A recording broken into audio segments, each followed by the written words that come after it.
Buenas, José, soy Raquel y, aprovechando que tuviste una relación personal con Stephen Hawking, y que has hablado un poco de su faceta científica, me gustaría saber cómo es en persona y qué te supuso conocerle. Muchas gracias por la pregunta. Hawking era una persona muy singular. Fue un físico de los más importantes de su tiempo. Yo creo que hasta puede que sea el más importante en su campo. De los últimos 50 años. Y, al mismo tiempo, tiene lo que todo el mundo conoce. Porque lo hemos visto incluso hasta en dibujos animados, que es esta enfermedad que él tenía neurodegenerativa. Que de muy joven se le diagnosticó, a los 21 años. Él pensó que le quedaban 2 años de vida. Y, luego de deprimirse y dejarlo todo y ver que mejor que la muerte me encuentre trabajando. Se enamoró y terminó la tesis, se casó, tuvo 3 hijos y empezó a hacer su vida. La enfermedad es degenerativa y fue empeorando. Y se pasó muchos años de su vida en una silla de ruedas. Completamente inmóvil e incluso con dificultades para comunicarse porque tuvo una traqueotomía. Fue una situación muy complicada que nos muestra otra faceta de Hawking, que yo creo que es fascinante. Incluso a pesar de que como científico sea enorme, que es la personalidad que tenía Hawking. Para sobreponerse a su enfermedad. Eso, por supuesto, es algo muy impactante. Que, cuando uno lo veía, cuando para mí Hawking era una persona que la veía en la televisión. O no era una persona cercana, me impactaba cuando lo empecé a conocer en conferencias. Al principio, Hawking tenía una actitud que siempre era diferente al resto. Si había periodistas cerca de la conferencia. Los periodistas empujaban a un premio Nobel para sacarle una foto a Hawking. En algún momento, uno tenía una sensación ambivalente. De pensar que quizás él podría ser más considerado. Sabiendo que él, estando en un lugar, era un factor disruptivo, por ejemplo, llegaba tarde a las charlas a veces. La charla había que interrumpirla porque entraba Hawking y había alboroto. En 2008, él vino a Santiago de Compostela. Una semana para recibir un premio y yo estuve en la organización de ese premio. Y fui quien se lo propuso. Pasé una semana con él casi todo el día. Y vi la historia del otro lado, que es algo que uno siempre, ya que lo estoy mencionando.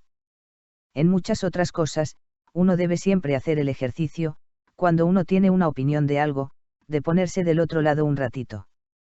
Y, cuando estuve del otro lado, vi a una persona con una abnegación.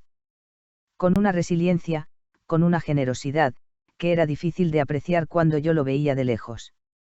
Pero yo vi, como organizador de su visita, que todo aquello que se le pidió que hiciera, incluso cosas que cualquier otra persona con el estatus de Hawking, que además era una estrella, podría decir, mira, no. Por contrato, yo dije que voy a hacer ABC y punto. No, Hawking, que además, por razones de salud, podía alegar perfectamente que esto no lo iba a hacer. Dijo que sí a todo. Y, cuando venía una persona al hotel en el que él estaba y quería hablar con él por un buen motivo. Yo intentaba filtrar para que no llegara a él, pero, cuando le preguntaba a él, él bajaba a recibir a la persona. Y a hablarle un ratito a todo el que quería hablar con él. Me encontré con una persona que, ya, en ocasiones anteriores, había visto eso, una persona que no solo no se quejaba de nada, sino que, cuando uno a veces le proponía. Al principio, cuando lo empecé a conocer, suponte que hay posibilidades de comer 2 comidas. Una es un puré y la otra es una barbacoa, y tú piensas, ingenuamente, que Hawking va a preferir el puré. ¿Por qué la barbacoa? ¿Cómo la va a comer? Es un follón. Hawking decía barbacoa inmediatamente. Permanentemente, elegía lo más complicado. Permanentemente. Si había una opción que era. Voy a contar una anécdota muy divertida que la recordé hace unos días. Cuando vino a Santiago de Compostela, estuvo la idea de que hiciera el final del Camino de Santiago. La pregunta es ¿desde dónde? Y hay un momento que, si uno no lo hace desde muy cerquita el final, el camino natural tiene una bajada muy empinada. Y la asistente de Hawking, que vino a reconocer el terreno y a tomar decisiones, dijo, no, por acá no va a pasar, pero no se lo muestren a él. ¿Por qué él va a decir que sí? Entonces, tuvimos que no decirle nada a él y que él arranque desde abajo sin decirle que se acababa de perder una rampa porque se iba a matar por la rampa. Pero es que, cuando él controlaba la silla de ruedas, toda la gente que lo conoció en esa época y que iba a Cambridge, era habitual ver a Hawking tirado en el césped. Porque iba a velocidades de vértigo con su silla de ruedas cuando él la controlaba y le daba igual. Y se caía y el resto lo tenía que recoger porque era Hawking. A pesar de que, en Cambridge, no se puede pisar el césped si no eres fellow del College. Lo cual generaba ciertas tensiones. Era una persona con un sentido del humor maravilloso. Con una vida muy complicada, evidentemente. Imagínense, si ya es complicado ser una estrella. Que los focos mediáticos están en ti, en la situación de él, que muchas cosas no dependían de él. Al final, en la práctica, comunicarse con él era comunicarse siempre a través de otra persona, salvo que lo tuvieras de frente. Yo, después de la visita que él hizo a Santiago, tuve el privilegio de que él me invitara a su casa a cenar un día. Luego hicimos una entrevista que se puede encontrar por ahí en una revista que dirigía otro que estuvo sentado aquí. Hernán Castiari. Tuvimos una relación personal, que fue algo así como una amistad moderada.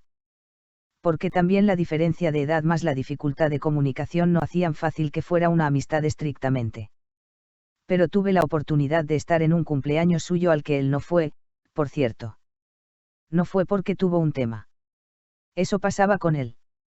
Un tema de salud. De repente, estaba gravísimo y, a la semana siguiente, estaba bien, pero, cuando estaba gravísimo, estaba gravísimo. Y finalmente, lamentablemente, la última vez que fui a Cambridge, fue para su funeral. Fíjense, el funeral de él, que él dio algunas instrucciones para su funeral. Tuvo un final maravilloso, que yo creo que todos los que estábamos ahí y lo conocimos. Sentimos su presencia y su guiño. Hubo varios discursos muy bonitos.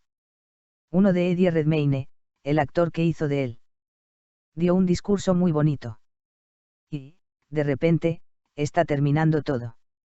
Y viene una especie de fraile. No sé exactamente qué cargo tiene, pero un fraile. Vestido casi como si fuera un personaje de El nombre de la rosa. Se sienta al piano y, cuando todos esperábamos, o yo al menos esperaba, que tocara algún requiem, se pone a tocar el tema Fly Me to the Moon. Que es un tema alegre y que, evidentemente, fue una elección de Hawking para su funeral. Una persona que se permitió bromear hasta después de muerto. Una persona imprescindible, creo yo, en la historia moderna de la cultura.